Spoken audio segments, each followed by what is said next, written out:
अरे हम कहा ननकवा के बाबू सुनत है। हाँ हाँ कहाँ का कहाँ आज बाबा कहत रहे का कहत रहे का कहत रहे बाबा कहाँ आज बाबा कहत रहे आज पेड़ लगवाई बाई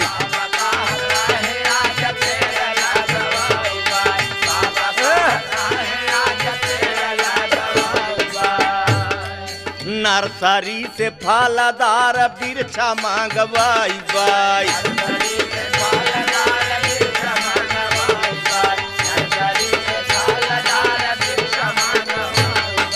बगिया हमारा माँ के जीवन का परानवा सजनी जगह